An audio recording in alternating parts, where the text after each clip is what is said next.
दोस्तों ये वीडियो ध्यान से देखना, बिकॉज ये वीडियो बना इसलिए रहा हूँ बिकॉज आपको बहुत पता होगा अभी, और आप सब लोग डिस्कशन उसी टॉपिक पे करते रहते हो कि मास ले ऑफ, इसने उसको निकाला, इसने इतने को फायर किया, उसने उसको निकाल दिया। समझ में आ रहा है नहीं आ रहा है? मेटा ने निकाला, कॉग्निजेंट ने निकाला, एसेंचर ने निकाला, कितनी कंपनीज निकाल रही थी। इवन ऐसे काफ़ी एक बड़ी कंपनी का नाम है जिसका नाम आपने सुना होगा, जो कंपनी का नाम है अमेजॉन। अमेजॉन भी रिसेंटली प्लान कर रहा था कि 10,000 पीपल्स को निकालने का। समझ में आया? और उसमें से बहुत सारे इंडिया के भी होने वाले थे। तो इसमें हुआ ऐसा कि ये चीज़ को रोकने की ज़रूरत थी, बिकॉज अगर ये चीज़ कंटिन्यू करती थी तो तुम सोचो जितने भी एमएनसीज है, जितने भी एमएनसी, ये सारे ये काम करते थे। बिकॉज होता ये है ना कि कब भी कोई चीज़ के प्रोजेक्ट अप डाउन होते हैं तो कॉस्ट कटिंग की जाती है, और कॉस्ट कटिंग जब होती है तो ये लोग वो चीज़ों को फॉलो नहीं करते जो रेगुलेशन एक्ट में पड़ती है। अब ये चीज़ के लिए एक इंसान ने आवाज़ बढ़ाई है, मतलब उठाई है आवाज़, और आप वो चीज़ को अप्रिशिएट करना चाहिए। जो भूपेंद्र यादव जी है, लेबर एंड एम्प्लॉयमेंट मिनिस्टर है हमारे, उन्होंने ये चीज़ को संज्ञान में लेकर उन लोगों ने बेसिकली जो भी बड़े बड़े एमएनसीज ने फायर किया है, उनके जो मैनेजर पोजीशन के लोग होते हैं, उनसे उन्होंने ये चीज़ का एक रिप्लाई मांगा है कि बताइए हमें कि आपने फायर क्यों किया। बिकॉज 1947 इंडस्ट्रियल एक्ट के अकॉर्डिंगली अगर कोई भी एम्प्लॉय 3 महीने का प्रोबेशन पीरियड कंप्लीट कर लेता है तो कोई विदाउट वैलिड रीज़न आप उसे निकाल नहीं सकते। बट ये देखा गया था कि जो एम्प्लॉयज़ को फायर किया गया उसमें कुछ एम्प्लॉय 2 साल, 3 साल, 4 साल, 5 साल पुराने एम्प्लॉयज़ भी थे। कुछ एम्प्लॉयज़ थर्ड पार्टी के पेरोल के ऊपर थे, काम करे 2 साल 3 साल, वहाँ से उन्हें निकाल दिया गया। तो ये ले ऑफ के अंदर जो जो लोग हैम्पर हुए ना, वो ये कैटेगरी के लोग हैं सारे। तो ये चीज़ को समझ में ड्राफ्ट में आया कि हाँ ये सब चीज़ें हो रही है। तो बेसिकली इन्होंने उन सभी से रिप्लाई मांगा है।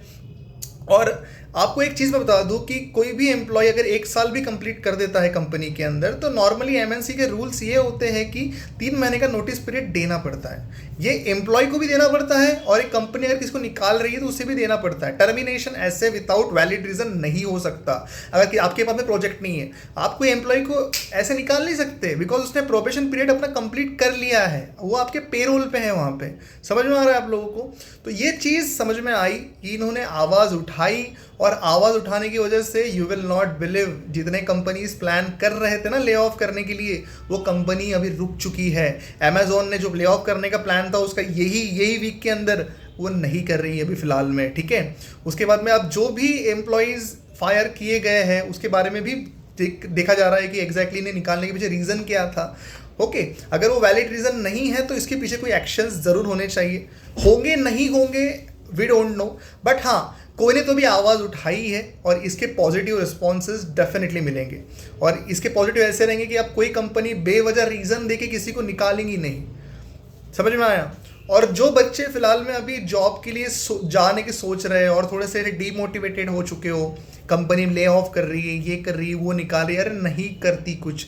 अभी जनवरी फरवरी का मंथ आने वाला है, मैसिव हायरिंग होने वाली है सारे आईटी कंपनीज के अंदर। लिख के ले लो, ये वीडियो को लगे सेव करके रखना आपने। जनवरी फरवरी में तुम देखोगे डेवलपमेंट की प्रोफाइल्स के लिए, टेस्टिंग की प्रोफाइल्स के लिए दमदार ओपनिंग निकलती है। 2015 से रिकॉर्ड है, नए प्रोजेक्ट रिलीज़ होते हैं, नए प्रोजेक्ट के काम शुरू होते हैं, हायरिंग शुरू होती है। तो अभी इंटरनेशनल फेस्टिवल होता है दिसंबर के मंथ में, इसलिए मोस्टली कंपनी जनवरी से हायरिंग शुरू करती है।